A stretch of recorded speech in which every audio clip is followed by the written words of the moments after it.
ನಮಸ್ಕಾರ ವೀಕ್ಷಕರೇ, ಅಘೋರ ತಂತ್ರ ಮಂತ್ರ ವಿದ್ಯಾ ಚಾನಲ್ಗೆ ಎಲ್ಲರಿಗೂ ಸ್ವಾಗತ ಸುಸ್ವಾಗತ. ಇವತ್ತಿನ ವಿಚಾರ ಏನು ಅಂದರೆ ವಿಪ್ರ ಚಾಂಡಾಲಿನಿ ಮಂತ್ರ ಸಾಧನೆಯ ಬಗ್ಗೆ ಸಂಪೂರ್ಣವಾದಂತಹ ಮಾಹಿತಿಯನ್ನು ಹೇಳ್ತೇನೆ. ಈ ವಿಪ್ರ ಚಾಂಡಾಲಿನಿ ಮಂತ್ರ ಸಾಧನೆಯನ್ನು ಮಾಡೋದರಿಂದ ಏನೆಲ್ಲ ಪ್ರಯೋಜನಗಳು ಇವೆ ಅಂದರೆ ಅಸಾಧ್ಯವಾದಂತಹ ಕೆಲಸ ಕಾರ್ಯಗಳನ್ನು ಸುಲಭವಾಗಿ ಮಾಡ್ಬೋದು. ನೀವು ಏನು ಕೆಲಸವನ್ನು ಅದಕ್ಕೆ ಕೊಡ್ತೀರಾ, ಆ ಶಕ್ತಿಗೆ ನೀವು ಕೊಡ್ತೀರಾ, ಆ ಕೆಲಸವನ್ನು ಅದು ಪರಿಪೂರ್ಣವಾಗಿ ಮಾಡುತ್ತೆ. ಅದು ಒಳ್ಳೆಯದೇ ಇರಲಿ ಕೆಟ್ಟದ್ದೇ ಇರಲಿ, ಇದಕ್ಕೆ ಯಾವುದೇ ಕರುಣೆ ಅನ್ನೋದು ಇರಲ್ಲ. ಇದು ಶುದ್ರ ಶಕ್ತಿನೂ ಅಲ್ಲ, ದೈವಶಕ್ತಿನೂ ಅಲ್ಲ. ಇದು ತುಂಬಾ ಪವರ್ಫುಲ್ ಆಗಿರುವಂತಹ ಒಂದು ಶಕ್ತಿ. ಈ ಶಕ್ತಿಯನ್ನು ಬಳಕೆ ಮಾಡಿಕೊಳ್ಬೇಕು ಅಂದರೆ ನಿಮ್ಮಲ್ಲಿ ಸಾಧನೆ ಅನ್ನೋದು ಮುಖ್ಯವಾಗಿ ಬೇಕಾಗುತ್ತೆ. ಸಾಧನೆಯನ್ನು ಮಾಡಬೇಕು ಅಂದರೆ ದಿಗ್ಬಂಧನ ಅನ್ನೋದು ಮುಖ್ಯವಾಗಿ ಬೇಕಾಗುತ್ತೆ. ಈ ಸಾಧನೆಯನ್ನು ನೀವು ಪರಿಪೂರ್ಣವಾಗಿ ಮಾಡಿದರೆ ನಿಮಗೆ ಇರುವಂತಹ ಶಕ್ತಿ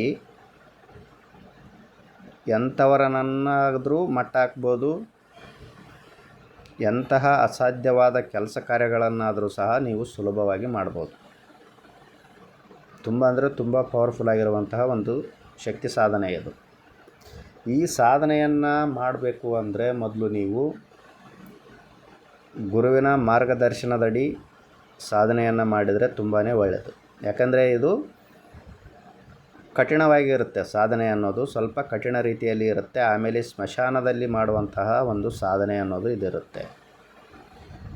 ಸ್ಮಶಾನದಲ್ಲಿ ನೀವು ಸಾಧನೆಯನ್ನು ಮಾಡಬೇಕು ಅಂದರೆ ಗುರುವಿನ ಮಾರ್ಗದರ್ಶನ ಬೇಕು. ಆಮೇಲೆ ದಿಗ್ಬಂಧನ ಶಕ್ತಿ ಅನ್ನೋದು ಮುಖ್ಯವಾಗಿ ಬೇಕಾಗುತ್ತೆ. ನೀವು ಯಾವುದೇ ಮಂತ್ರ ಇಲ್ಲದೆ ನೀವು ಸ್ಮಶಾನದಲ್ಲಿ ಮಲ್ಕೊಂಡು ಬಂದರೂ ಯಾವುದೇ ಅಪಾಯಗಳು ಅನ್ನೋದು ಆಗಲ್ಲ. ಆದರೆ ಮಂತ್ರೋಕ್ತವಾಗಿ ನೀವು ಸಾಧನೆಯನ್ನು ಮಾಡಬೇಕು ಸ್ಮಶಾನದಲ್ಲಿ ಅಂದರೆ ದಿಗ್ಬಂಧನ ಶಕ್ತಿ ಅನ್ನೋದು ಮುಖ್ಯವಾಗಿ ಬೇಕು. ಯಾಕಂದರೆ ಅಲ್ಲಿರೋಂಥ ಅವರ ಶಕ್ತಿ ನಿಮ್ಮ ಮಂತ್ರಗಳಿಗೆ ಆಕರ್ಷಣೆ ಆಗುತ್ತೆ.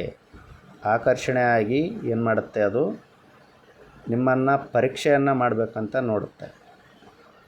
ಪರೀಕ್ಷೆ ಮಾಡುವ ಸಮಯದಲ್ಲಿ ನಿಮಗೆ ಅಪಾಯಗಳನ್ನು ಅದು ಮಾಡುತ್ತೆ. ಆದ ಕಾರಣ ದಿಗ್ಬಂಧನ ಅನ್ನೋದು ಮುಖ್ಯವಾಗಿ ಬೇಕು. ಈ ಸಾಧನೆಯನ್ನು ನೀವು ಅಮಾವಾಸ್ಯೆ ಬಂದಾಗ ಶುರು ಮಾಡಬೇಕಾಗತ್ತೆ. ಬೆಳಗ್ಗೆಯಿಂದ ಉಪವಾಸ ಇದ್ದು ರಾತ್ರಿ ಸಮಯದಲ್ಲಿ ಅಂದರೆ 10 ಗಂಟೆ ಮೇಲ್ಪಟ್ಟು ನೀವು ಸಾಧನೆಯನ್ನು ಮಾಡಬೇಕು.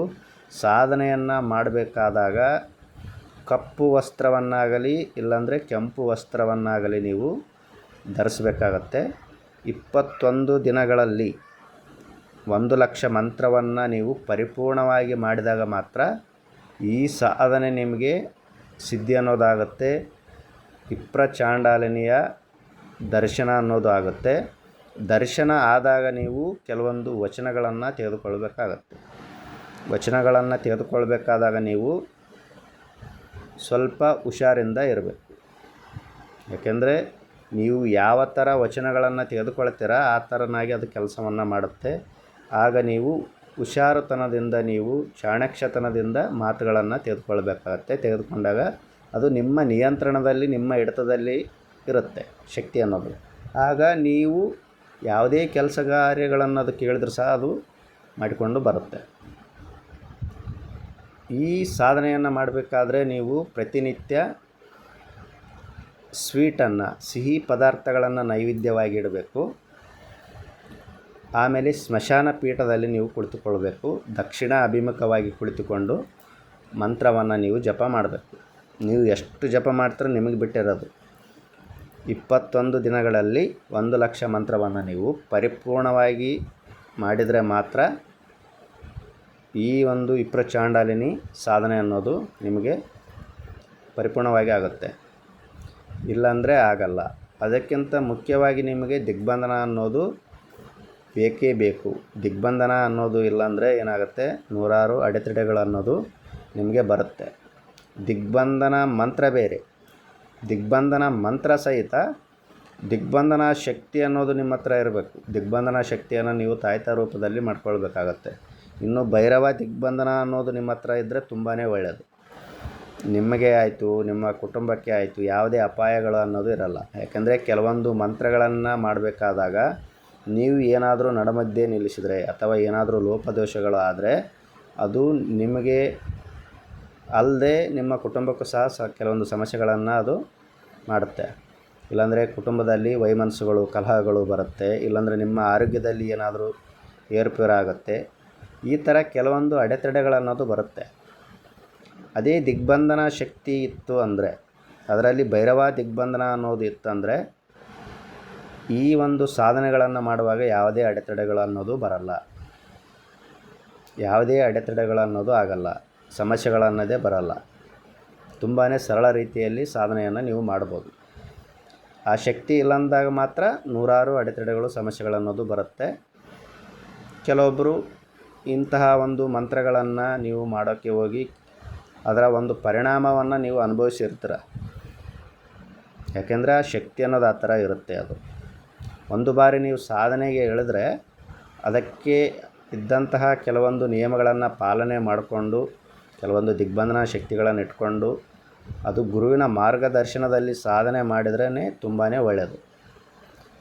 ಇಲ್ಲ ನಾನು ಇಲ್ಲಿ ಯೂಟ್ಯೂಬಲ್ಲೇ ಹೇಳಿದ್ದೇನೆ ಅಂತ ನನ್ನ ಮಾತನ್ನು ಕೇಳಿ ನೀವು ಏನಾದರೂ ಸಾಧನೆ ಮಾಡಿದರೆ ಕೆಲವೊಂದು ಅಪಾಯಗಳನ್ನೋದು ಆಗುತ್ತೆ. ಆದ ಕಾರಣ ದಯವಿಟ್ಟು ನಾನು ಹೇಳ್ತಿದ್ದೀನಿ ಅಂತ ನೀವು ಸಾಧನೆಯನ್ನು ಮಾಡಬೇಡಿ. ನಿಮ್ಮ ಗುರು ಯಾರಿದ್ದಾರೆ ಅವರ ಹತ್ರ ನೀವು ಕೆಲವೊಂದು ದಿಗ್ಬಂಧನ ಶಕ್ತಿಗಳನ್ನು ಮಾಡಿಕೊಳ್ಳಿ. ಆಮೇಲೆ ಗುರುವಿನ ಒಂದು ಮಾರ್ಗದರ್ಶನ ನಿಮಗೆ ಇರಬೇಕು. ನಿಮಗಿದ್ರೆ ಯಾವುದೇ ಸಮಸ್ಯೆಗಳನ್ನೋದು ಬರಲ್ಲ. ಒಂದು ವೇಳೆ ನಿಮಗೆ ಗುರು ಇಲ್ಲ ಅಂದರೂ ಸಹ ನಾನು ಸ್ಕ್ರೀನ್ ಮೇಲೆ ನನ್ನ ನಂಬರನ್ನು ಕೊಟ್ಟಿರ್ತೇನೆ, ನನಗೆ ಕರೆಯನ್ನು ಮಾಡಿ.